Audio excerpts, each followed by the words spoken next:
Bapak Ibu yang dikasih Tuhan Yesus, puji Tuhan, kita bertemu lagi di ibadah online GBI Care Peluit di minggu kedua bulan Mei 2021.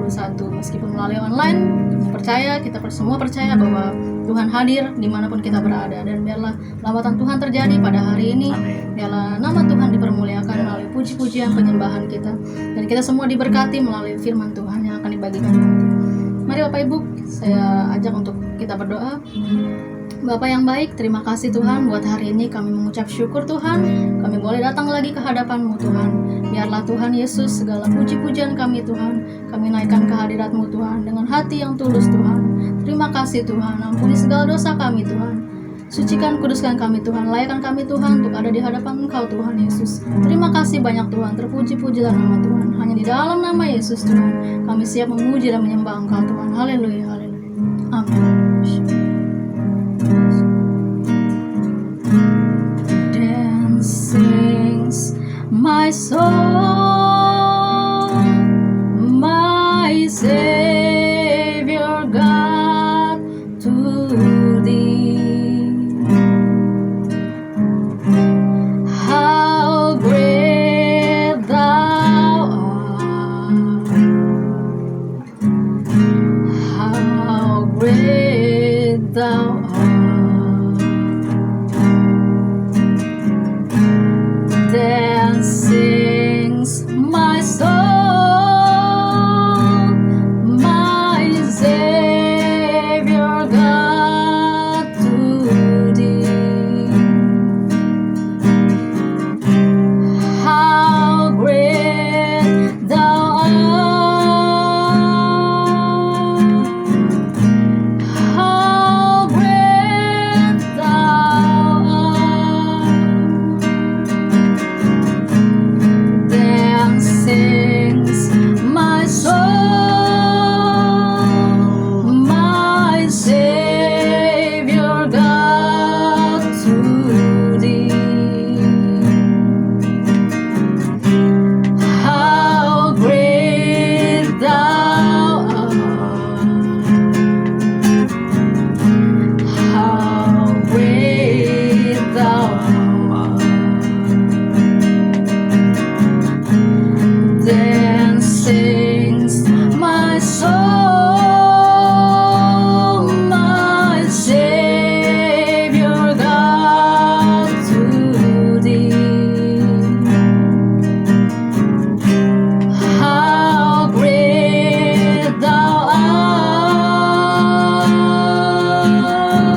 Tuhan, keajaiban-Mu Tuhan, nyata dalam hidup kami Tuhan. Terima kasih Tuhan, terima kasih Tuhan.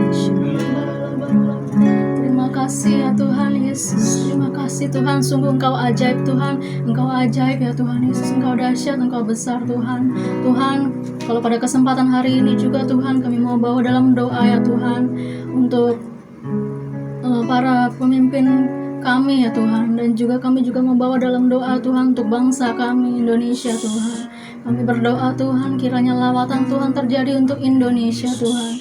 Kami berdoa Tuhan, berkat-Mu tercurah atas bangsa kami Tuhan. Pemulihan demi pemulihan terjadi atas Indonesia Tuhan.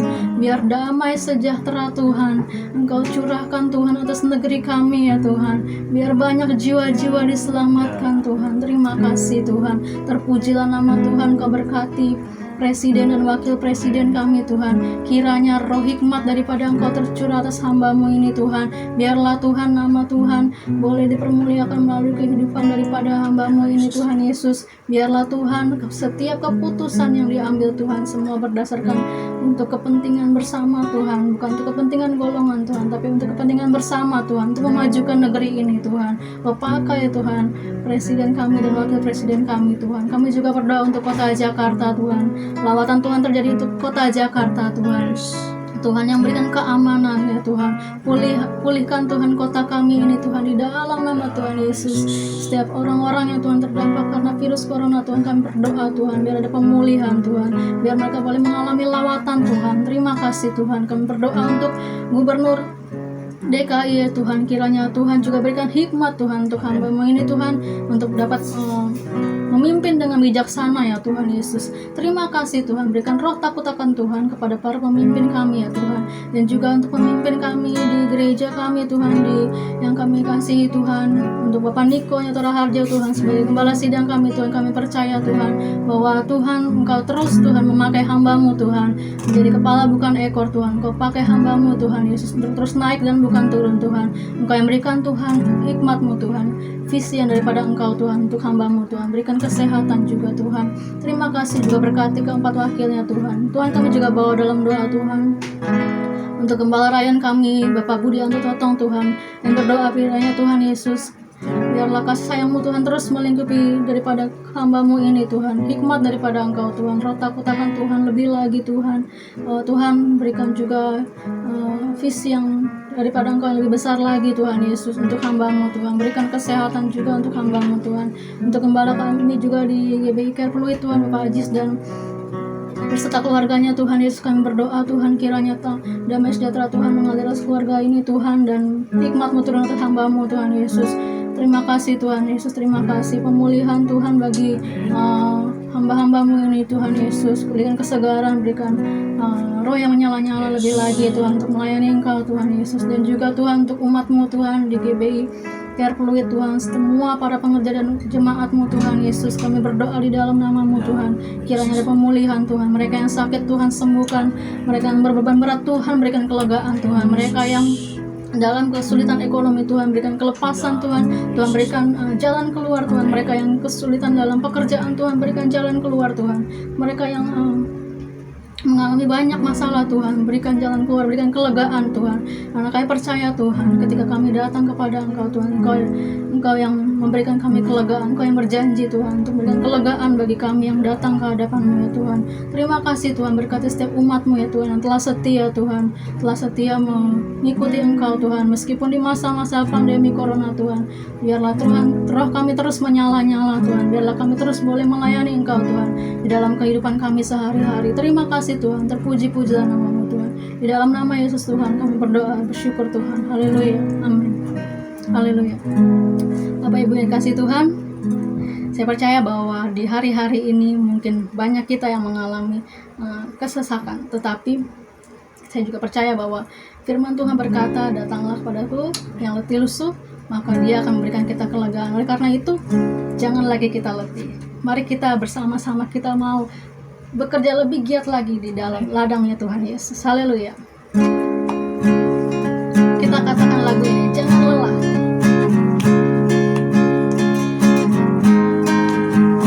Jangan lelah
harus bersuka cita karena Tuhan Yesus ada di tengah-tengah kita. Haleluya.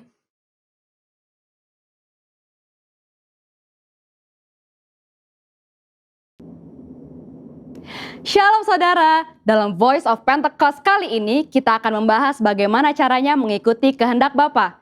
Apakah saudara pernah merasa sudah berbuat baik, melakukan ini dan itu, bahkan mengorbankan banyak hal, namun sepertinya permohonan kita tidak dijawab atau tidak sesuai dengan harapan kita? Matius 26 menceritakan tentang Yesus yang menghadapi waktu-waktu terakhir sebelum penangkapan di Taman Getsemani. Yesus takut dan ia berdoa 3 kali, supaya cawan atau hal yang akan dilewatinya untuk berlalu. Namun Yesus tetap berserah, biar kehendak Bapa lah yang jadi.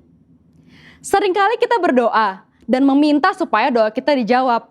Namun sebenarnya kita sudah memiliki atau mengharapkan jawaban sesuai keinginan kita sendiri, bukannya merindukan jawaban yang daripada Bapa. Sikap Yesus pada peristiwa tadi menunjukkan betapa ia dihadapkan dengan keadaan yang sulit, tapi Yesus memilih untuk berdoa dan meminta supaya kehendak Bapa yang jadi. Doa Bapa kami diajarkan oleh Tuhan Yesus kepada murid-muridnya, di mana salah satu bagiannya merupakan sebuah permintaan. Jadilah kehendakmu di bumi seperti di surga. Doa ini mengajarkan untuk kita hidup berserah dan percaya sepenuhnya kepada Bapa. Sekarang kita akan mengetahui maksud dari hidup yang mengikuti kehendak Bapa. Yang pertama, kesadaran untuk menempatkan kehendak Bapa jauh di atas kehendak pribadi kita. Kita adalah orang yang sudah ditebus dengan harga yang mahal dan lunas dibayar oleh darah Kristus. Di Roma 6 ayat 22 juga disebutkan, kita telah dimerdekakan dari dosa dan menjadi hamba Allah. Kehidupan kita bukanlah milik kita sendiri, tetapi milik Bapa. Sudah sepatutnya kita mengikuti kehendak Bapa. Yesus menyampaikan permohonan kepada Bapa di surga. Namun Yesus juga dengan tegas menyatakan, tetapi janganlah seperti yang ku kehendaki, melainkan seperti yang engkau kehendaki. Hidup manusia memang tidak terduga, karena kita tidak tahu apa yang akan terjadi besok. Maka dalam Yakobus 4 ayat 15 dikatakan, sebenarnya kamu harus berkata, jika Tuhan menghendakinya, kami akan hidup dan berbuat ini dan itu. Yang kedua, memahami dan menerima konsekuensi dari penyerahan diri terhadap kehendak Bapa. Kembali ke peristiwa yang dialami Yesus di Taman Getsemani. Setelah berdoa dan menyatakan, jadilah kehendakmu, yang terjadi adalah penangkapan, penyiksaan, dan penyalipan.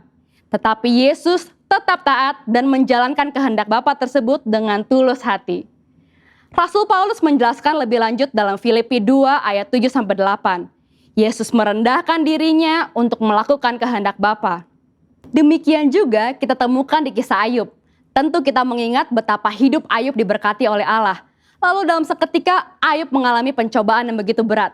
Tetapi dalam Ayub 2 ayat 10b ia berkata, apakah kita mau menerima yang baik dari Allah tetapi tidak mau menerima yang buruk? Dalam kesemuanya itu Ayub tidak berbuat dosa dengan bibirnya. Bahkan di tengah pergumulan yang dialaminya, Ayub memilih untuk tetap menerima kehendak Bapa. Roma 8 ayat 28 berkata, kita tahu sekarang bahwa Allah turut bekerja dalam segala sesuatu untuk mendatangkan kebaikan bagi mereka yang mengasihi Dia, yaitu bagi mereka yang terpanggil sesuai dengan rencana Allah. Mungkin saat ini kita belum tahu, mungkin saat ini kita sedang berada dalam prosesnya Allah, tapi akan tiba waktunya kita berkata, saya tahu sekarang bahwa selama ini Allah turut bekerja. Tuhan Yesus tidak pernah mengecewakan saudara. Mungkin tidak mudah, tapi mari sama-sama kita berjuang untuk menjadi pribadi yang mengikuti kehendak Bapa dengan menyadari hidup kita adalah kepunyaan Bapa, taat dan penuh ketulusan. Nah, untuk saudara sekalian, saya ingin mengajak saudara untuk berdoa Bapa kami. Mari kita berdoa. Bapa kami yang di surga, dikuduskanlah namamu, datanglah kerajaanmu, jadilah kehendakmu, di bumi seperti di surga. Berikanlah kami pada hari ini makanan kami yang secukupnya, dan ampunilah kami akan kesalahan kami, seperti kami juga mengampuni orang yang bersalah kepada kami.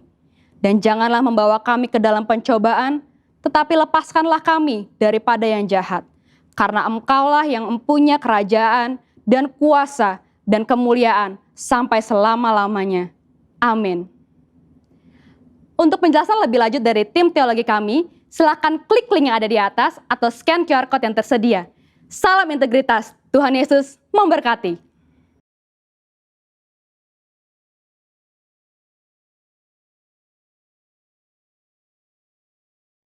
Shalom, selamat pagi. Mari kita sama-sama memperkatakan arti dari Pentakosta ketiga. 1. Pentakosta ketiga adalah pencurahan Roh Kudus yang dahsyat di zaman ini, melebihi yang terjadi di Azusa Street. 2. Pentakosta ketiga akan mengakibatkan penuaian jiwa yang terbesar dan yang terakhir sebelum Tuhan Yesus datang kembali. 3. Pentakosta ketiga akan membangkitkan generasi Yeremia, yaitu anak-anak muda yang dipenuhi Roh Kudus, cinta mati-matian kepada Tuhan Yesus, tidak kompromi terhadap dosa, dan akan bergerak untuk memenangkan jiwa. 4. Pentakosta ketiga lahir di Indonesia dan bergerak ke bangsa-bangsa. Gerakan ini dari timur ke barat dan akan kembali ke Yerusalem. 5. Pentakosta ketiga akan memberikan kuasa untuk menyelesaikan amanat agung. Dan setelah itu Tuhan Yesus datang kembali. Amin. Mari kita mau sama-sama memperkatakan visi dan nilai GBI Rayon 1H. Visi Rayon 1H menjadi keluarga kerajaan Allah yang memenangkan jiwa-jiwa dan berdampak bagi dunia. Dengan nilai ikrar: 1. Integritas, 2. Keintiman, 3. Rendah hati, 4. Antusias inovatif, 5. Rela berkorban. Segala kemuliaan bagi nama Tuhan Yesus. Mari kita satukan hati, kita mau masuk dalam penyembahan. Haleluya. Haleluya. Terima kasih Tuhan. Terima kasih Tuhan. Ini kami bawa hati kami Tuhan, menyembah Tuhan. Haleluya. Mari Bapak Ibu, naikkan syukur, naikkan penyembahan kita kepada Tuhan. Haleluya. Syukur bagi namamu Tuhan. Kami sembah Tuhan, sembah Tuhan. Syaralabayase.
bersyukur pada Tuhan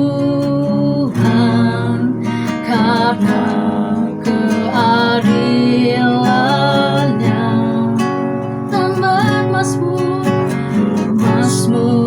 bagi nama Tuhan yang maha tinggi. Ya Tuhan kami, ya Tuhan, Tuhan kami, betapa mulianya namamu, Tuhan kami, dimuliakan atas seluruh bumi. Ya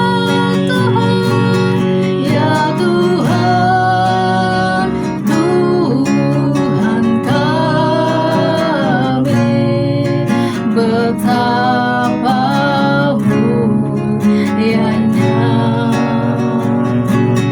namamu, Tuhan kami, dimuliakan atas seluruh bumi.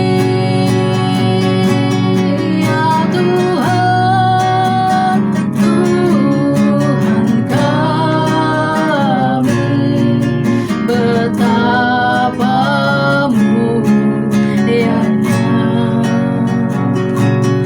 namamu, Tuhan kami, dimuliakan atas seluruh bumi, dimuliakan atas seluruh bumi, dimuliakan atas seluruh bumi.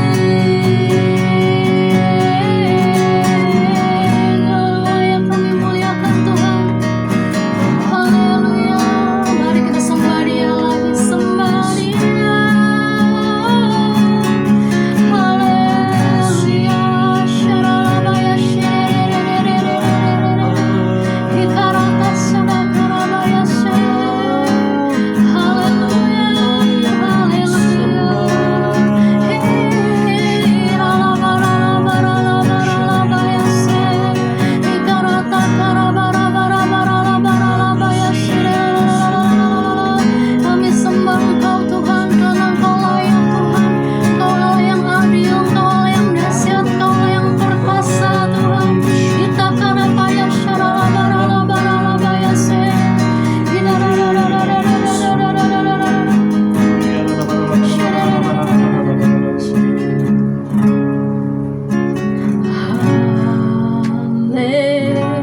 Haleluya,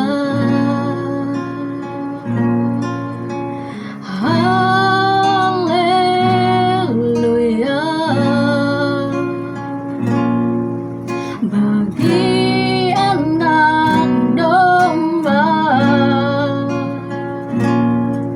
yang duduk di tahta,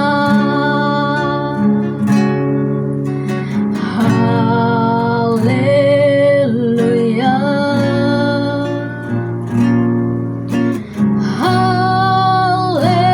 haleluya. Bagi anak domba berkuasa selamanya.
Shalom jemaat GBI Care Laguna Pluit yang dikasih Tuhan.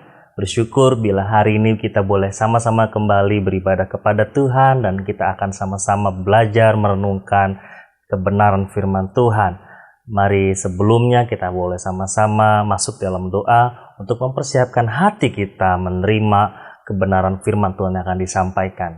Bapa kami dalam surga, kami mengucap syukur kepada Engkau bila saat ini kami masih diberikan kesempatan untuk boleh sama-sama belajar dan merenungkan kebenaran firman Tuhan yang akan disampaikan oleh hamba-Mu. Berkati dan urapi hamba-Mu, bibir lidahnya diurapi Tuhan, supaya apa yang disampaikan merupakan kebenaran firman Tuhan yang boleh memberkati setiap kehidupan kami secara pribadi.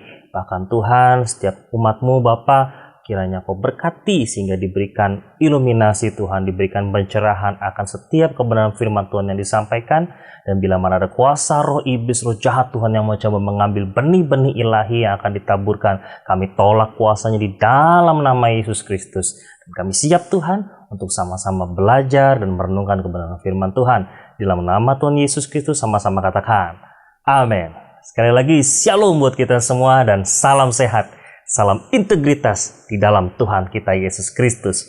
Nah, saat ini saya punya kesempatan untuk menyampaikan kebenaran firman Tuhan dengan satu tema berbicara jangan gagal fokus. Kenapa jangan gagal fokus? Nah, memang tema ini saya ambil berkaitan dengan apa yang terjadi mungkin pada saat-saat sekarang ini.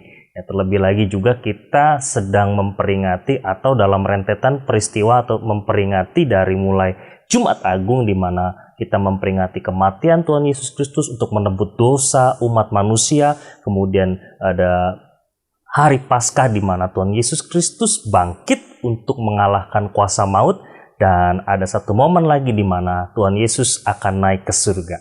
Jadi 3 peristiwa ini yang menjadi suatu konsen pemberitaan firman Tuhan. Memang kita tidak membahas apa yang terjadi, tetapi saya ingin menyampaikan satu peristiwa di antara peristiwa-peristiwa tersebut yang ada kaitannya dalam kehidupan kita secara pribadi. Ya, dan itu tertulis di dalam Lukas 24 maupun juga di dalam Yohanes 20. Jadi sekali lagi temanya jangan gagal fokus. Mari bilang kepada dirimu sendiri atau mungkin ada orang di samping kanan kirimu, sampaikan kepadanya atau sampaikan kepada dirimu sendiri, jangan gagal fokus. Mari kita mau sama-sama fokus pada kebenaran firman Tuhan.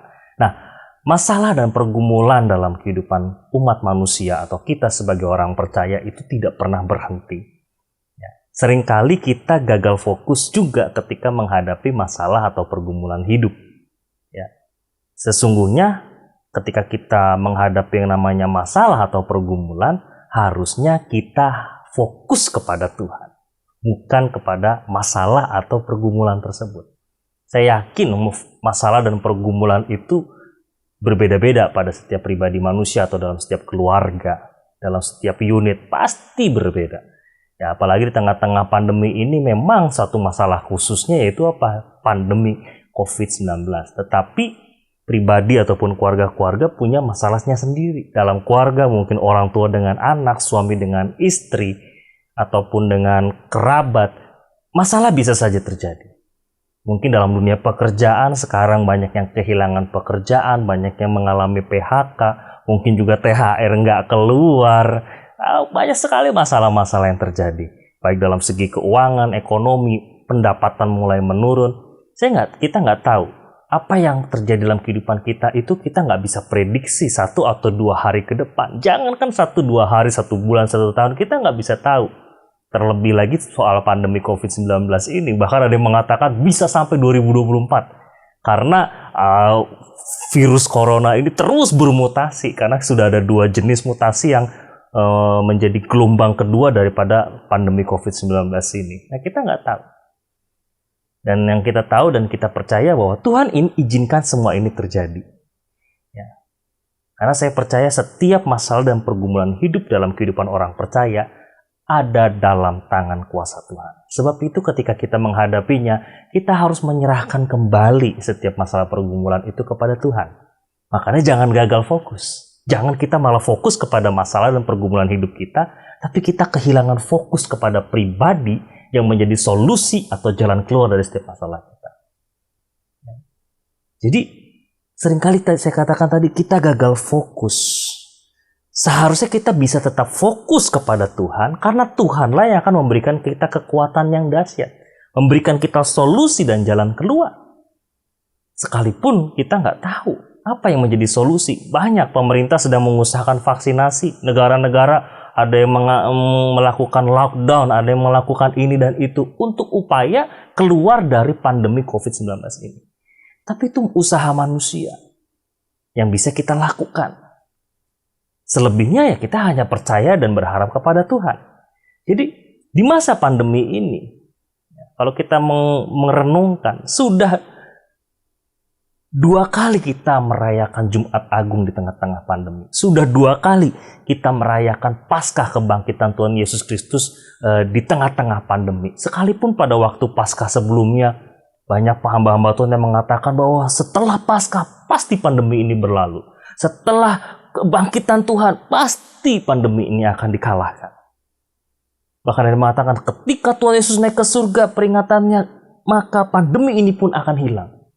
Banyak berspekulasi bahkan sampai di Natal 2020 pun pandemi tetap ada.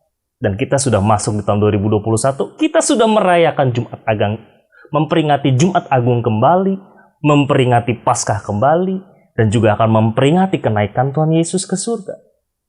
Tetapi pandemi tetap saja masih ada dalam kehidupan kita, masih ada di sekeliling kita.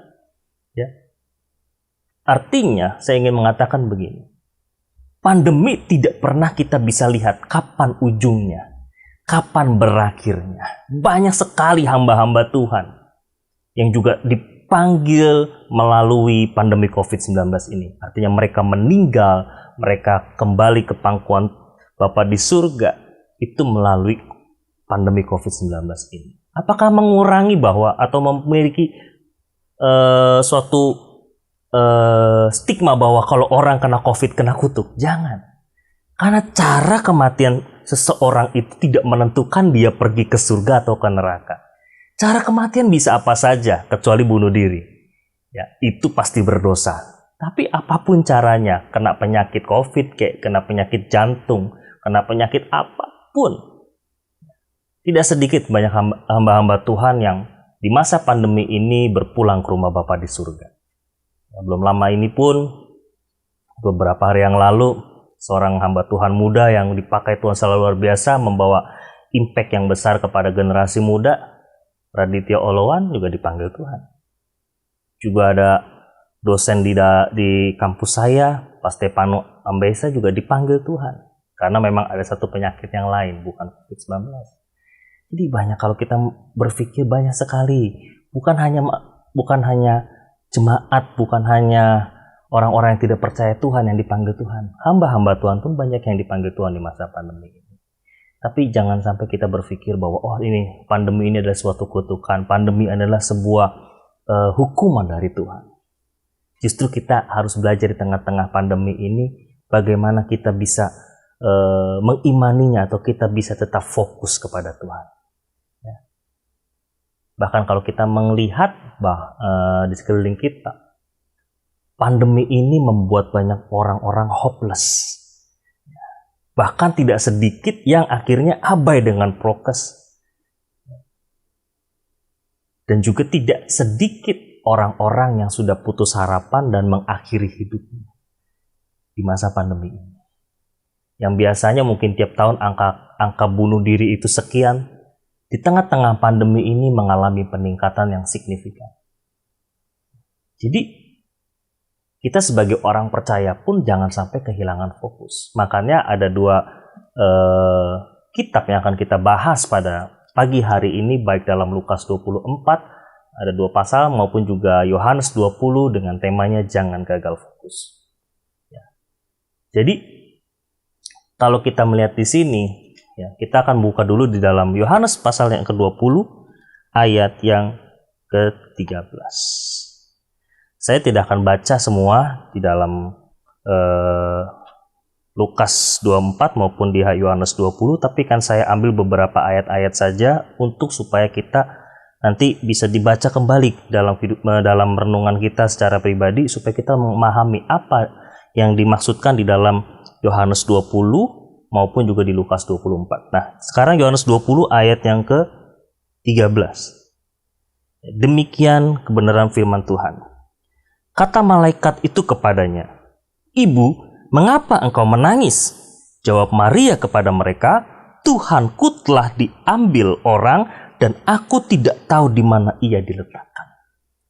Kalau kita melihat rentetannya di pasal 20 ini, dimulai dari kebangkitan, dalam perikopnya ada kebangkitan Tuhan Yesus, dan juga ada perikopnya Yesus menampakkan diri kepada Magdalena. Dan terus Yesus menampakkan kepada muridnya, kepada Thomas, dan terus ada penampakan Tuhan Yesus pasca kebangkitannya. Di sini saya ingin melihat ada 4 hal minimal. Ketika kita gagal fokus akan kuasa kebangkitan Tuhan, atau kita gagal fokus dengan Tuhan kita Yesus Kristus, maka kuasa kebangkitannya pun itu tidak akan berarti apa-apa buat kita. Justru ketika kita gagal fokus, hal pertama yang bisa saja terjadi dalam kehidupan kita, seperti yang dialami oleh Maria Magdalena. Jadi Maria di sini adalah Maria Magdalena, yaitu seorang ibu dari daerah Magdala, di mana yang pernah dilayani oleh Tuhan Yesus, dilepaskan dari 7 roh jahat. Itu ada di Lukas 8 ayat 2. Ya, di sini Maria sedih. Ya, kalau kita bisa membaca secara utuh di pasal 20 ini, Maria itu mengalami kesedihan hati. Ya. Memang kalau kita baca Injil, baik dari Matius, Markus, Lukas, Yohanes, kalau kita baca dengan lengkap, Maria di sini digambarkan dia merasa sedih, dia mengalami kesedihan dan tidak menyangka bahwa Tuhan Yesus itu mati dan meninggalkan mereka.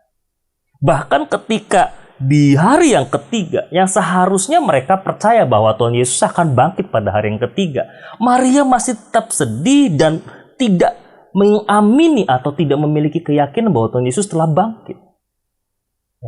Jadi malah berkata, "Tuhanku diambil orang dan aku tidak tahu di mana diletakkan." Ya. Kalau kita merujuk kepada ayat yang pertama dalam Yohanes 20 ini, bahwa pada hari pertama minggu itu pagi-pagi benar ketika hari masih gelap, pergilah Maria Magdalena ke kubur dan ia melihat bahwa batu telah diambil dari kubur. Kalau di dalam Lukas, di dalam Markus, dalam Matius dikatakan bahwa mereka, para Maria, bukan hanya Maria Magdalena ini, tapi juga Maria-Maria yang lain, datang ke kubur Yesus itu bukan untuk merayakan kebangkitannya. Malah justru mereka ingin memberikan rempah-rempah kepada mayat atau tubuh Yesus yang sudah mati. Mereka berpikir bahwa Yesus sudah mati dan tidak akan pernah bangkit. Makanya mereka datang membawakan rempah-rempah, supaya itu suatu kebiasaan bahwa karena orang di sana itu tidak dikubur langsung dalam tanah, tapi taruh di sebuah gua batu. Jadi mereka memberikan rempah-rempah supaya tidak berbau yang tidak enak, gitu, tidak berbau busuk. Makanya diberikan rempah-rempah. Dan herannya kalau kita melihat di kitab Injil yang lain, bahwa kubur Yesus itu kan dijaga oleh para penjaga dari Romawi. Bahkan disegel oleh pemerintah Romawi pada saat itu, atas permintaan para imam besar. Mereka nggak tahu kalau kubur Yesus dijaga. Mereka taunya ya sudah, mereka harus datang memberikan rempah-rempah, dan mereka merasa sedih. Justru karena kesedihan inilah Maria sampai-sampai tidak menyadari kehadiran Tuhan Yesus di hadapannya. Malahan dia menyangka Tuhan Yesus itu sebagai penunggu taman di dalam kuburan itu. Kalau kita melihat di ayat 14-15, dari ayat tadi 13 kita baca 14-15. Sesudah berkata demikian, ia menoleh ke belakang dan melihat Yesus berdiri di situ, tetapi ia tidak tahu bahwa itu adalah Yesus. Kata Yesus kepadanya, "Ibu, mengapa engkau menangis? Siapakah yang engkau cari?" Maria menyangka orang itu adalah penunggu taman, padahal Yesus. Lalu berkata kepadanya, "Tuan, jikalau Tuan yang mengambil dia, katakanlah kepadaku di mana Tuan meletakkan dia, supaya aku dapat mengambilnya." Ini bukannya bersorak-sorai ketika melihat Tuhan Yesus, tapi justru malah menyangka bahwa Tuhan Yesus adalah penunggu taman. Bahkan menyangka bahwa Tuhan Yesus mencuri tubuhnya sendiri. Ini semua kenapa? Karena dia gagal fokus dengan apa yang disampaikan Tuhan Yesus.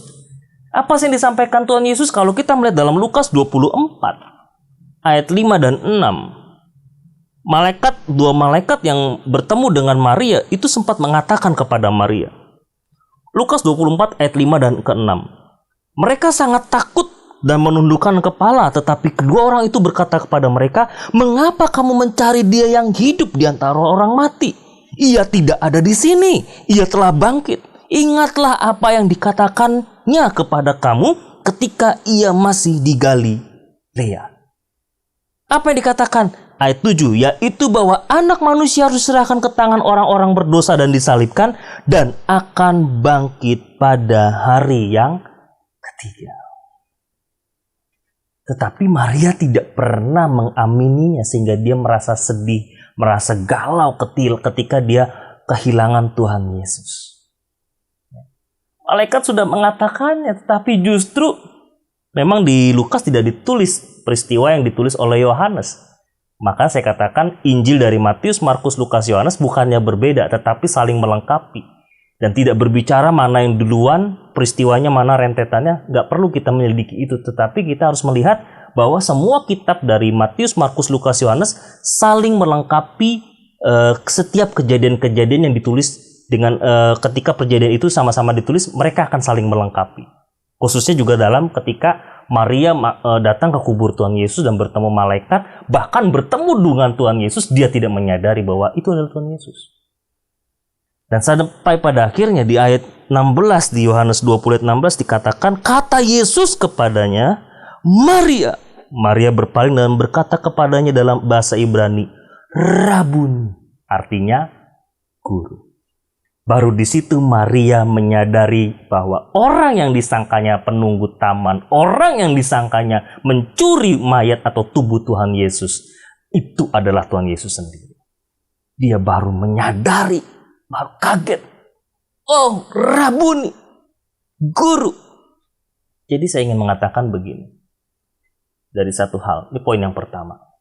Gagal fokus itu bisa membuat kita sedih dan tidak mengenali kehadiran Tuhan. Tapi Tuhan akan memanggil nama kita kembali karena Ia mengenal kita secara pribadi atau personal. Jadi gagal fokus ketika kita di tengah-tengah pandemi ini, mungkin kita masih ibadah online. Ketika kita gagal fokus, kita nggak bisa fokus kepada Tuhan Yesus. Kita ibadah online pun bisa saja kita berpikirnya kemana-kemana. Mungkin kecewa, mungkin bimbang, mungkin ragu dengan kuasa Tuhan. Sehingga kita tidak bisa merasakan kehadiran Tuhan. Sekalipun Tuhan sebenarnya sudah hadir di samping kita, sekalipun kita melalui ibadah online. Makanya saya mau katakan, mari kita boleh setia beribadah kepada Tuhan sekalipun online. Dan khususnya kita setia beribadah di gereja lokal kita. Kenapa? Karena ini sangat penting. Ketika kita setia dengan gereja lokal kita, sekalipun itu online, jadikanlah gereja lokal kita itu sebagai ibadah yang utama. Mungkin ada yang berkata, kan sekarang bisa ibadah kapan saja. Mungkin bisa ibadah di tempat yang lain, Pak. Kan online bisa pilih mana saja yang kita suka. Oke, saya katakan boleh kita beribadah mengikuti ibadah online gereja yang lain. Tetapi sebagai suplemen. Makanan pokoknya adalah gereja lokal kita. Makanya kita setia beribadah di dalam gereja lokal kita. Sekalipun lewat online. Kalau ada kita mau beribadah online di gereja yang lain pun gak masalah. Sebagai suplemen. Seperti kita orang Indonesia sudah terbiasa makan nasi dengan lauk pauk. Kalau butuh vitamin dia baru minum. Bukan minum vitamin suplemennya nasi dan lauk pauk. Gak bisa kebalik seperti itu. Kalau kita mau menjadi orang-orang yang setia dan tetap fokus kepada Tuhan Yesus, mulailah dengan setia dengan gereja lokal kita. Sehingga fokus kita benar-benar ketika ibadah online sekalipun, kita terus bisa fokus kepada Tuhan. Jadi, poin yang pertama, maka kita harus percaya kepada Dia, pribadi yang mengenal kita secara personal. Sehingga kita tidak sedih, sehingga kita tidak gagal fokus. Dan kita bisa mengenali hadiratnya. Yang kedua, peristiwa setelah peristiwa Maria, ada peristiwa murid-murid di jalan Emmaus. Ya, ada dua murid yang berjalan kembali ke kampung halamannya. Mereka membicarakan tentang kematian Tuhan Yesus. Mereka berbicara berdua dengan muka yang muram, saling bertukar pendapat. Ya, di dalam Lukas 24 ayat 13. Di situ katakan pada hari itu juga, di dalam perikopnya Yesus menampakkan diri di jalan Emmaus, ayat 13. Pada hari itu juga, 2 orang murid-murid Yesus pergi ke sebuah kampung bernama Emmaus yang terletak kira-kira 7 mil jauhnya dari Yerusalem. Dan mereka bercakap-cakap tentang segala sesuatu yang terjadi, yaitu apa? Tentang kematian Tuhan Yesus di kayu salib. Ketika mereka bercakap-cakap bertukar pikiran, datanglah Yesus sendiri mendekati mereka, lalu berjalan bersama-sama dengan mereka. Tetapi ada sesuatu yang menghalangi mata mereka sehingga mereka tidak dapat mengenal Dia. Yesus berkata kepada mereka, "Apakah yang kamu percakapkan sementara kamu berjalan?" Maka berhentilah mereka dengan muka muram. Seorang dari mereka namanya Kleopas menjawabnya, "Adakah engkau satu-satunya orang asing di Yerusalem yang tidak tahu apa yang terjadi di situ pada hari-hari belakangan ini?" Jadi yang kedua, kita belajar dari murid yang sedang berjalan ke Emmaus, yang salah satunya bernama Kleopas. Mereka kembali ke kampungnya di Emmaus, dan mereka kenapa? Karena mereka kehilangan harapan, meragukan kebangkitan Tuhan Yesus. Bahkan dijelaskan di situ mereka tahu dan mereka sudah mendengar apa yang disampaikan oleh Maria Magdalena ketika dia bertemu dengan Tuhan Yesus di kubur Tuhan Yesus. Tetapi mereka seolah-olah, apa benar ya? Apa iya ya Tuhan Yesus bangkit? Kenapa? Karena ketika Petrus dan murid-murid yang lain bergegas menuju ke kubur Tuhan Yesus tersebut, mereka tidak menjumpai Tuhan Yesus. Cuma melihat kuburnya kosong. Mereka mungkin sama saja berpikir, oh jangan-jangan memang diambil atau dicuri atau dipindahkan oleh orang-orang Romawi kah, atau orang-orang para imam besar. Atau dicuri oleh orang-orang yang lain yang memang mungkin jadi fansnya Yesus pada zaman itu. Jadi mereka tidak berpikir dengan apa yang disampaikan Yesus di Galilea, bahwa Ia harus mati bagi dosa manusia dan akan bangkit pada hari yang ketiga. Jadi seringkali kita tuh meragukan juga apa yang disampaikan oleh Tuhan Yesus. Kita meragukan kebenaran firman-Nya ketika kita menghadapi masalah. Makanya kita menjadi gagal fokus. Ya. Padahal Yesus selama ini selalu bersama-sama dengan kita. Melewati kehidupan kita tuh selalu bersama-sama. Makanya kita selalu juga bukan hanya masalah dan pergumulan yang kita hadapi. Banyak kebaikan-kebaikan Tuhan yang bisa kita rasakan. Contoh simpel kebaikan yang gak pernah hilang dalam kehidupan kita. Yang selalu ada. Apa? Kita masih bisa bernafas. Kita bernafas gratis, gak bayar. Itu adalah salah satu bukti bahwa Tuhan memberikan kebaikannya kepada kita. Memberikan nafas secara gratis. Karena di dalam nafas ini pun ada nafasnya Allah. Karena Kejadian 1 mengatakan Allah menghembuskan nafasnya. Artinya roh Allah ditransfer kepada kita, diberikan kepada kita. Nah, kita sebagai orang percaya yang sudah mengaku Tuhan Yesus ada Tuhan dan Juru Selamat kita, yang menjadi penyelamat dalam kehidupan kita, menjadi Allah Tritunggal dalam kehidupan kita. Roh itu diaktifkan kembali. Tapi kalau kita meragukan lagi dengan karya Tuhan, meragukan lagi dengan pertolongan Tuhan, meragukan kuasanya, itu sama saja kita seperti murid-murid yang sedang berjalan ke Emmaus ini. Berjalan dengan muka muram, berbicara satu dengan yang lain, tetapi tidak saling meneguhkan, tapi saling melemahkan. Ini yang seringkali terjadi ketika kita gagal fokus. Kita berbicara itu bukannya membangun, tetapi malah melemahkan.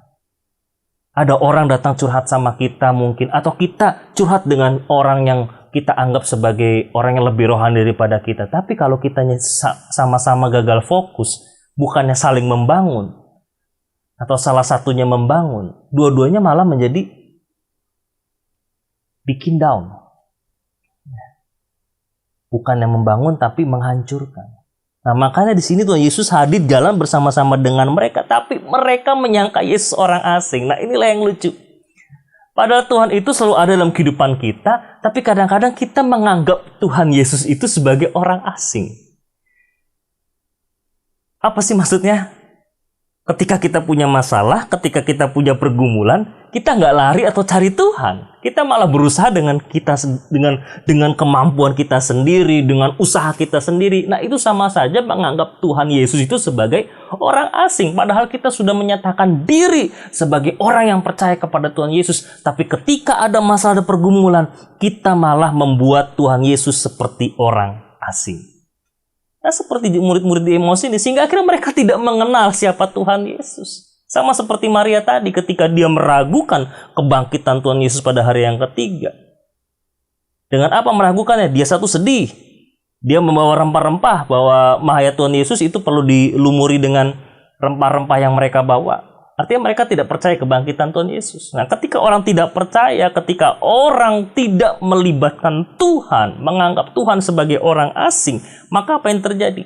Kita bisa kehilangan harapan. Muka kita muram. Muka muram apa artinya? Kita tidak punya kebahagiaan lagi. Jadi, di sini Tuhan Yesus sudah berjalan bersama dengan mereka padahal. Nah, di ayat-ayat selanjutnya, di ayat 25-27 di sini, cukup keras ya.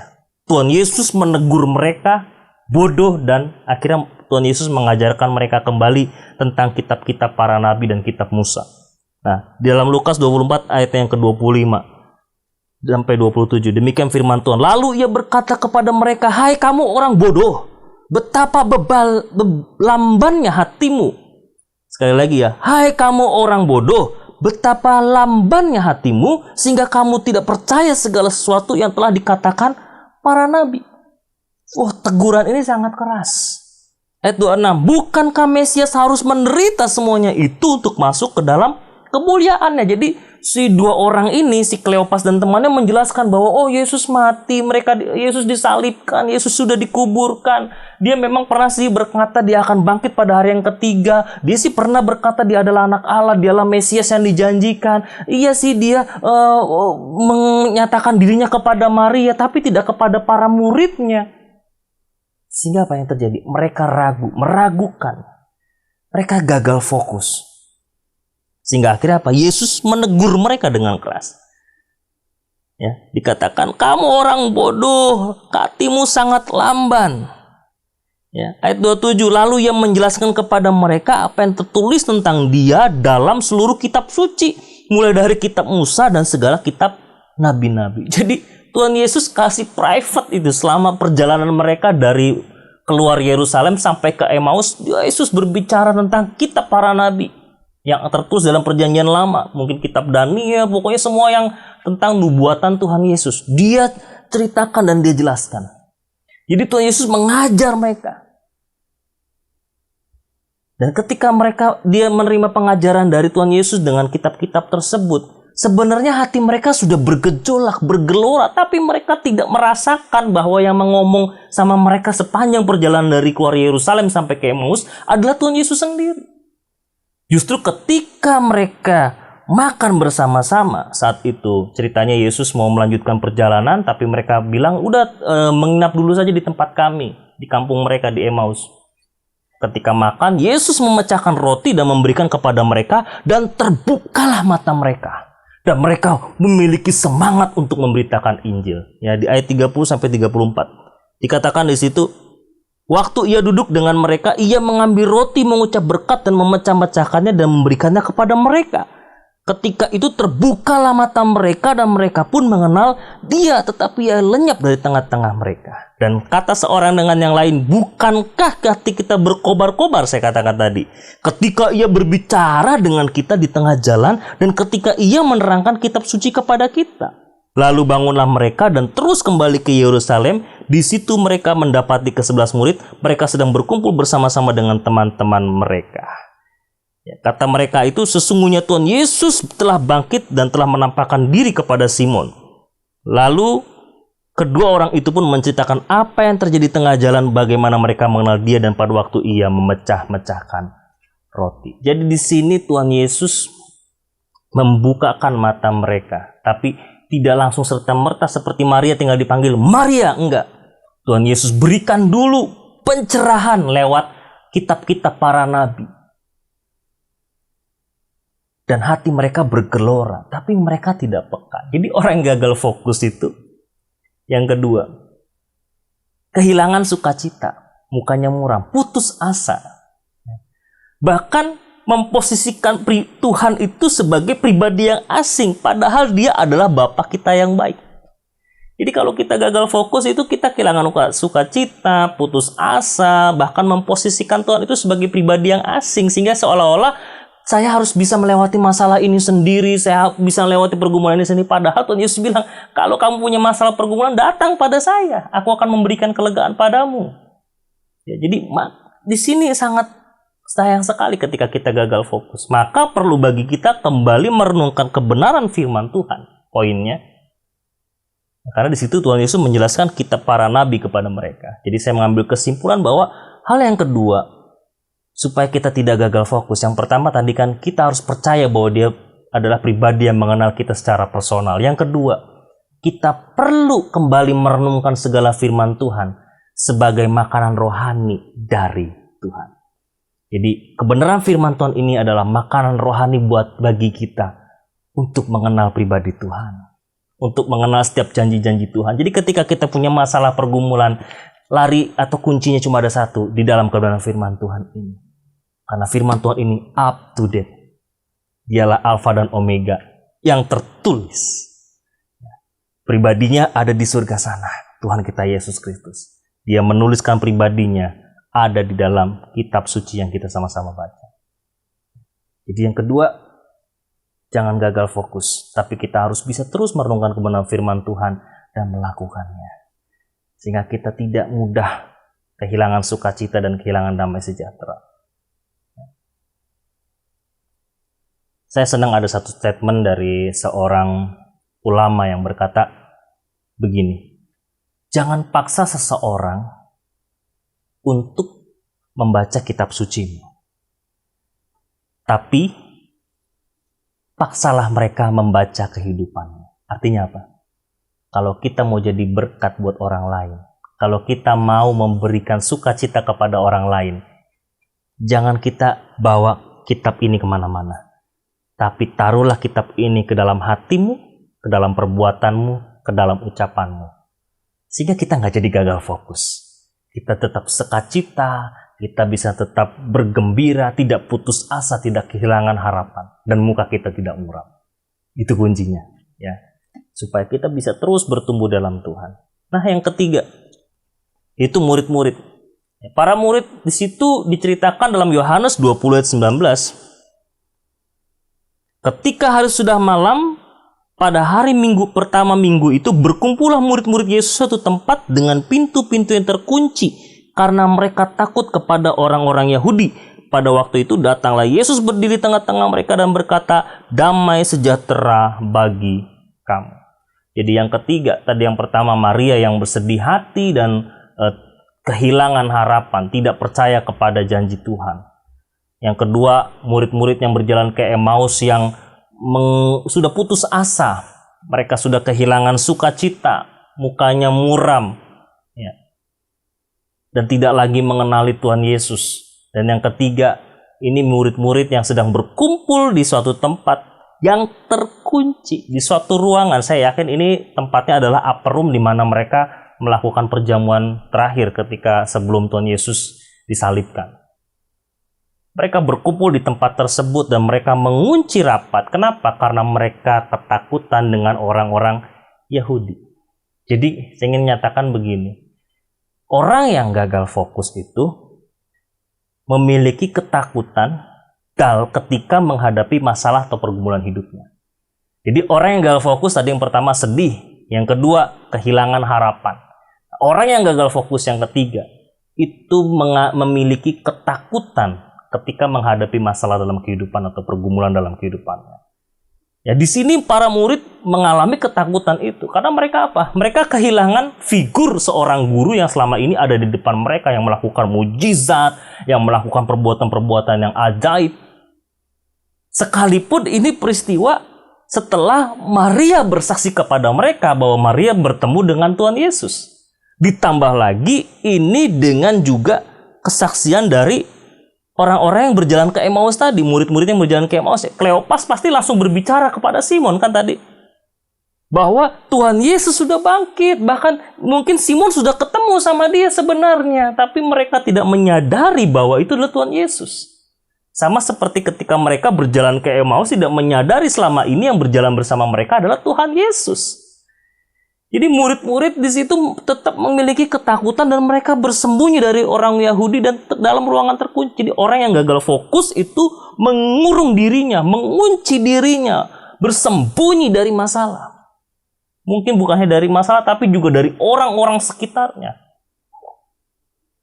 Nah, di sini Tuhan Yesus hadir membawa damai sejahtera kepada mereka. Karena di situ dikatakan Tuhan Yesus datang berdiri tengah-tengah mereka dan berkata, damai sejahtera bagi kamu. Dikatakan shalom mungkin saat ini ya. Shalom para murid Tuhan. Tiba-tiba Tuhan Yesus masuk di ruangan yang terkunci. Tapi responnya apa yang terjadi? Mereka menyangka bahwa itu bukan Tuhan Yesus. Lukas 24 ayat yang ke-37 dikatakan di situ. Ketika mereka melihat Tuhan Yesus ya, mereka terkejut dan takut dan menyangka bahwa mereka melihat hantu. Jadi ketika Tuhan Yesus berkata shalom, saya lucu juga ya. Masa hantu bisa bilang shalom? Mereka berpikir bahwa itu adalah hantu, bukan Tuhan Yesus. Karena sampai detik itu mereka belum percaya bahwa Yesus telah bangkit. Yang mereka tahu dan percaya Yesus telah mati di kayu salib dan ditaruh di kubur batu milik Yusuf Arimatea itu, dan sekarang telah hilang jasadnya. Ya. Jadi murid-murid memiliki ketakutan dan bahkan sampai menyangka Tuhan Yesus itu adalah hantu. Tuhan itu hantu, ya kan, dibalik Tuhan hantu, hantu Tuhan. Logika mereka terbalik. Mereka memiliki keraguan-raguan. Mereka tidak yakin bahwa itu adalah Tuhan Yesus. Kenapa? Mereka tidak mengenali hadiratnya. Sekali lagi, orang yang gagal fokus itu tidak bisa mengenali kehadiran Tuhan. Jadi Tuhan Yesus saat itu datang membawa damai sejahtera kepada mereka, bahkan meyakinkan mereka akan kebangkitannya dan makan bersama-sama dengan mereka. Jadi untuk meyakinkan bahwa Yesus sudah bangkit, Yesus bilang apa? Adakah makanan padamu? Dan pada saat itu pun mereka makan bersama-sama. Dan disitulah mereka baru percaya. Bukan hanya Yesus mengatakan, ini tanganku, kakiku. Kita buka ya di ayat 36 sampai dengan, dan juga ayat 41-43 di dalam Lukas 24. Ayat 41 sampai dengan 43. Dan ketika mereka belum percaya karena girangnya, ayat 41 Lukas 24, berkatalah ia kepada mereka, adakah padamu makanan di sini? Jadi Tuhan Yesus setelah berbicara kepada mereka shalom, terus meyakinkan, oh ini saya, ini tangan luka, ada bekas paku di kaki dan di tanganku. Lalu ketika mereka masih bingung, apa iya ya? Tuhan Yesus lanjutkan untuk membuktikan dirinya bahwa ia memang bangkit. Adakah makanan daripadamu di tempat ini? Karena Tuhan Yesus tahu mereka sedang bersembunyi. Pasti mereka punya stok makanan juga dong. Ya. Di 42, lalu mereka memberikannya kepadanya sepotong ikan goreng. Ia mengambilnya dan memakannya di depan mata mereka. Di Injil yang lain dikatakan mereka, Yesus makan bersama-sama dengan mereka. Sehingga mereka yakin bahwa yang di tengah-tengah mereka adalah Yesus.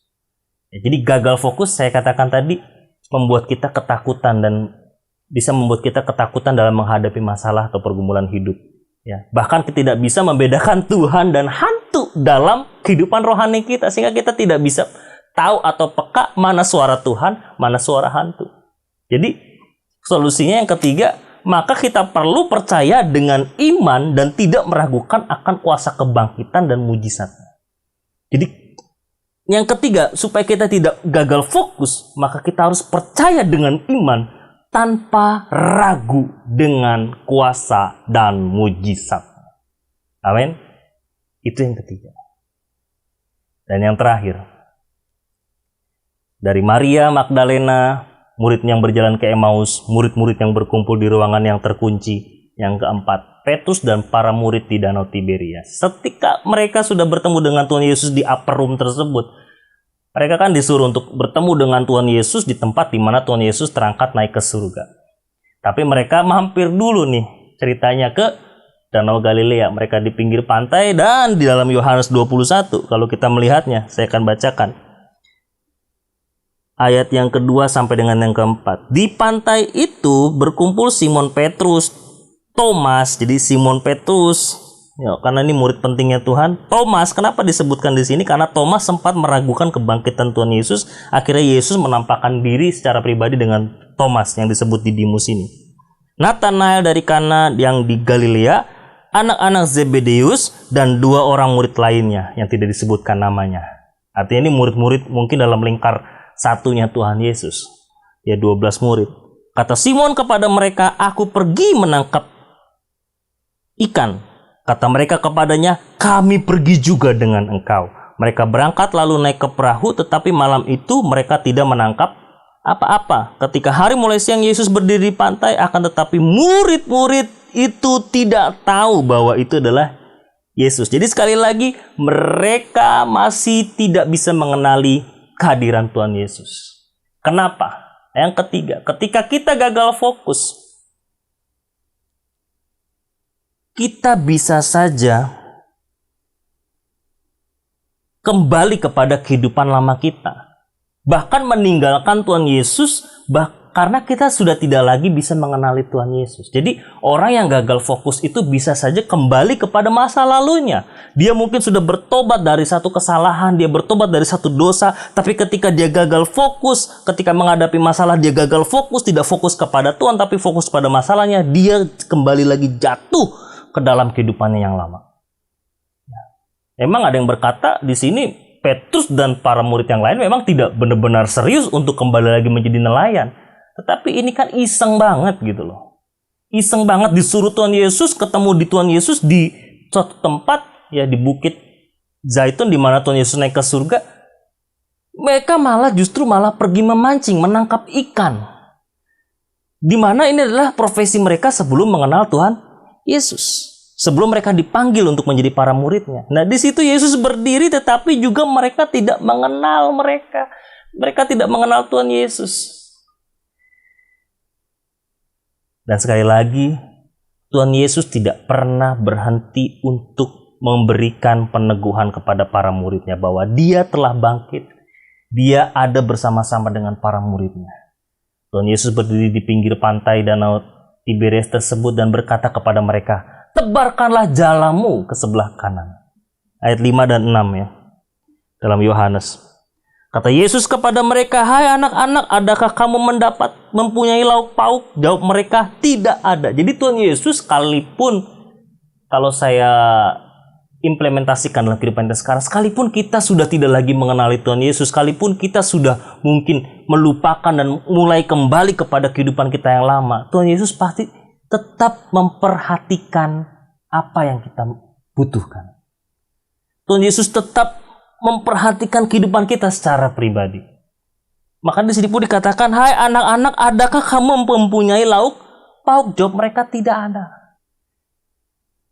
Kalau Yesus, saya jadi Yesus itu kesel banget ngeliatnya.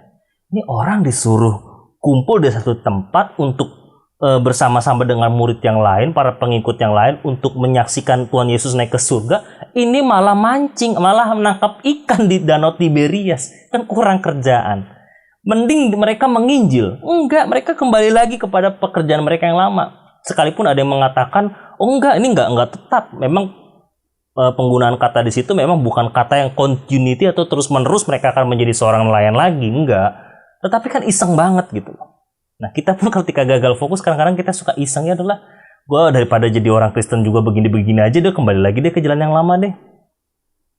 Kembali lagi deh dalam kehidupan yang lama, kayaknya lebih enak yang lama deh, coba dulu deh, coba. Akhirnya ketika coba, terjerumus, kembali lagi kita ke dalam kehidupan yang lama. Jadi orang yang gagal fokus itu bisa jatuh kepada lubang yang dulu pernah dia jatuh. Dan sekali lagi, Tuhan Yesus tidak pernah berhenti untuk meyakinkan mereka. Dan di sini Tuhan Yesus mengatakan, "Tebarkanlah jalamu." Ayat 6. Maka kata Yesus kepada mereka, "Tebarlah jalamu di sebelah kanan perahu, maka kamu akan memperoleh." Lalu mereka menebarkannya dan mereka tidak dapat menarik lagi karena banyaknya ikan. Nah, di ayat 12. Ayat 7. Maka murid yang dikasihi Yesus itu berkata kepada Petrus, "Itu Tuhan." Ketika Petrus mendengar bahwa itu adalah Tuhan, maka ia mengenakan pakaiannya sebab ia tidak berpakaian, lalu terjun ke dalam danau untuk menggapai Tuhan Yesus. Jadi murid yang dikasihi adalah Yohanes. Ya, kalau kita sudah tahu bahwa murid yang dikasihi Tuhan Yesus di dalam kitab Injil Yohanes ini adalah Yohanes itu sendiri. Maka dia tidak tulis Yohanes, tapi murid yang dikasihinya berkata, "Itu Tuhan." Dan Petrus, dia orang yang memang gampang bereaksi, langsung pakai baju. Wah, karena nelayan kan mungkin buka baju lebih enak karena panas kan. Wah, buka baju. Pas ketika tahu, oh itu Tuhan, dia tahu dia harus berpakaian lagi untuk menghadap gurunya yang dia percaya, Tuhan Yesus. Dan dia nggak mau menunggu mengayuh perahu itu sambil membawa ikan yang banyak itu. Dia nggak perlu menunggu waktu. Dia saat itu juga langsung terjun. Ya, memang sudah tidak jauh lagi, jaraknya 200 hasta. Artinya cuma berapa meter dari pinggir pantai. Dia langsung lari dan akhirnya apa? Mendapati Tuhan Yesus.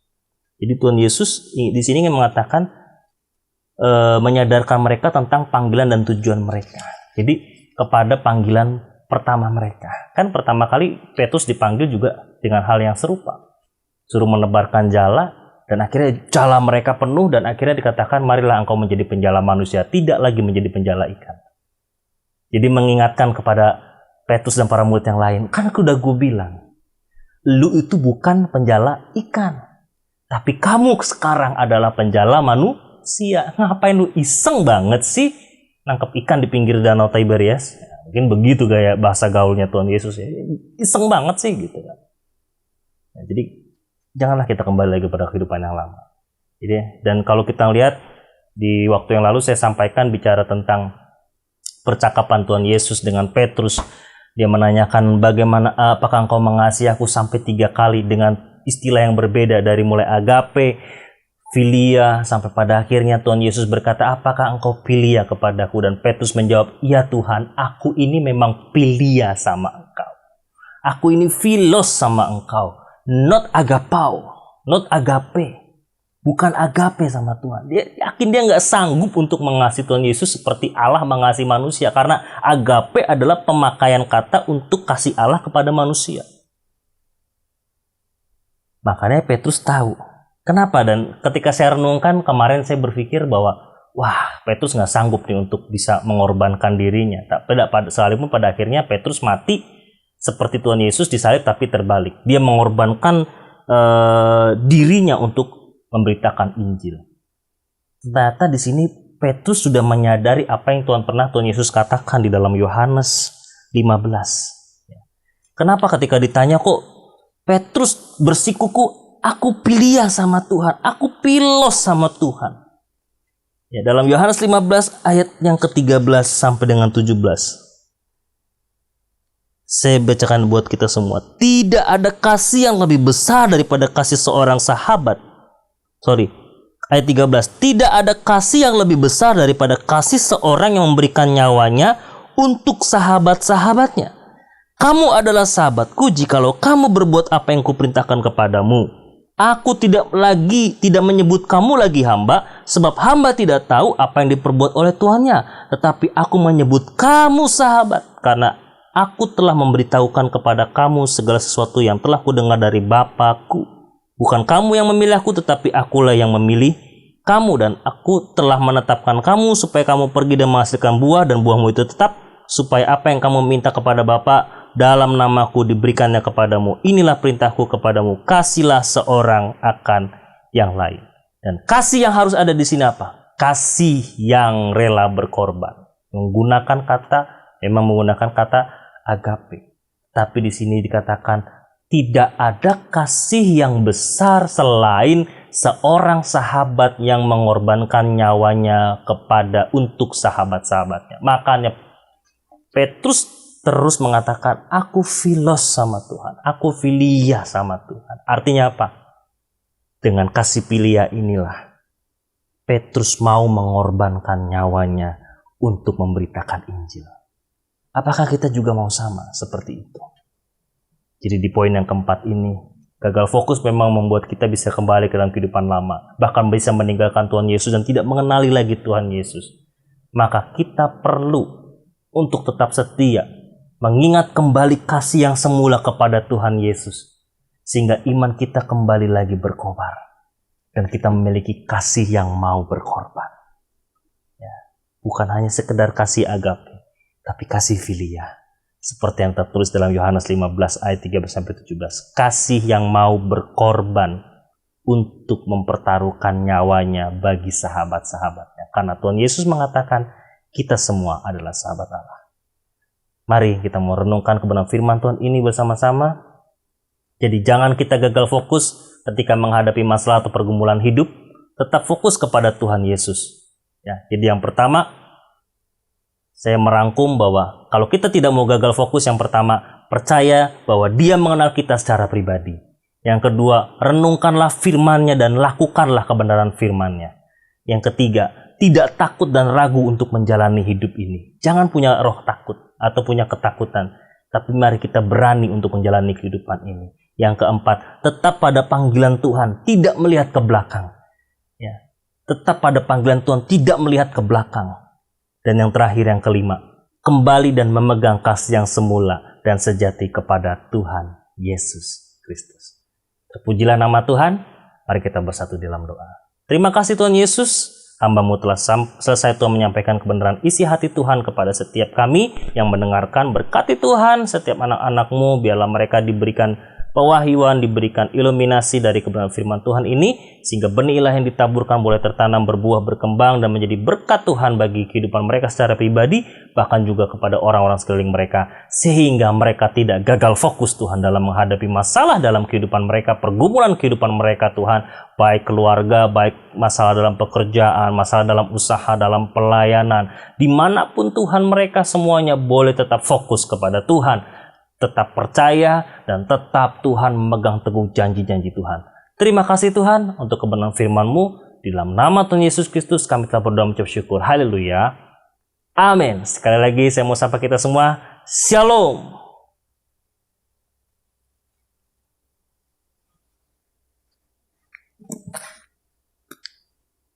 Shalom. Kembali lagi dalam pengumuman GBI Care Laguna Pluit. Gembala dan Jemaat GBI Care Laguna Pluit mengucapkan terima kasih atas pelayanan firman Tuhan yang telah disampaikan oleh hambanya, Pendeta Pembantu Herlando Budiman Putra. Biar kiranya Tuhan Yesus memberkati keluarga dan pelayanan hambanya. Bagi jemaat Tuhan yang memiliki anak-anak, diharapkan untuk mengajak anak-anaknya mengikuti ibadah sekolah minggu, supaya anak-anak kita semuanya boleh bertumbuh bersama-sama di dalam iman kepada Tuhan Yesus Kristus. Link YouTube ada di kolom deskripsi tayangan ini. Kami mengucapkan terima kasih buat jemaat yang telah setia memberikan persembahan bagi pekerjaan Tuhan di GBI Care Laguna Pluit. Bagi jemaat Tuhan yang ingin terus memberkati pekerjaan Tuhan di GBI Care Laguna Pluit, dapat memberikan persembahan persepuluhan, persembahan umum, dan pengucapan syukur melalui rekening GBI Care Pluit dengan rekening BCA. Kiranya Tuhan Yesus memberkati. Shalom. Sebelum kita mengakhiri ibadah kita pada pagi hari ini, kita mau sama-sama memperkatakan Mazmur 91. Dalam lindungan Allah. Orang yang duduk dalam lindungan yang maha tinggi dan bermalam dalam naungan yang maha kuasa akan berkata kepada Tuhan, tempat perlindunganku dan kubu pertahananku, Allahku yang kupercayai. Sungguh, Dialah yang akan melepaskan engkau dari jerat penangkap burung, dari penyakit sampar yang busuk. Dengan kepaknya ia akan menudungi engkau, di bawah sayapnya engkau akan berlindung. Kesetiaannya ialah perisai dan pagar tembok. Engkau tak usah takut terhadap kedahsyatan malam, terhadap panah yang terbang di waktu siang, terhadap penyakit sampar yang berjalan di dalam gelap, terhadap penyakit menular yang mengamuk di waktu petang. Walau 1.000 orang rebah di sisimu dan 10.000 di sebelah kananmu, tetapi itu tidak akan menimpamu. Engkau hanya menontonnya dengan matamu sendiri dan melihat pembalasan terhadap orang-orang fasik. Sebab Tuhan ialah tempat perlindunganmu, yang maha tinggi telah kau buat tempat perteduhanmu. malapetaka tidak akan menimpa kamu dan tulah tidak akan mendekat kepada kemahmu. Sebab malaikat-malaikatnya akan diperintahkannya kepadamu untuk menjaga engkau di segala jalanmu. Mereka akan menatang engkau di atas tangannya, supaya kakimu jangan terantuk kepada batu. Singa dan ular tedung akan kau langkahi, engkau akan menginjak anak singa dan ular naga. Sungguh hatinya melekat kepadaku, maka aku akan meluputkannya, aku akan membentenginya, sebab ia mengenal namaku. Bila ia berseru kepadaku, aku akan menjawab. Aku akan menyertai dia dalam kesesakan. Aku akan meluputkannya dan memuliakannya. Dengan panjang umur akan kukenyangkan dia dan akan kuperlihatkan kepadanya keselamatan daripadaku. Amin. Sebelum kita menerima berkat daripada hambanya, mari kita bersatu dalam doa untuk menutup ibadah kita pagi hari ini. Bapa dalam surga, kami mengucap syukur kepada Engkau atas setiap penyertaan Tuhan di dalam ibadah ini, baik dari awal, pertengahan hingga pada akhirnya. Kini saatnya Tuhan, kami akan berpisah satu dengan yang lain dan menerima berkat Tuhan daripada hamba-Mu. Sebelum kita menerima, kita naikkan satu pujian. Terima kasih Yesus. Terima kasih Yesusku, buat anugerah yang Kau beri.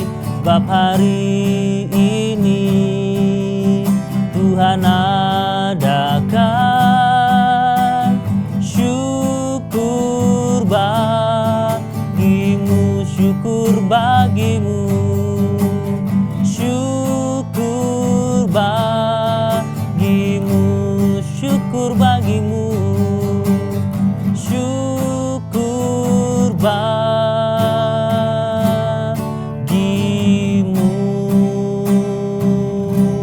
Mari saudara-saudara yang dikasih dalam Tuhan, kita bangkit berdiri, kita mau menerima berkat yang daripada Tuhan.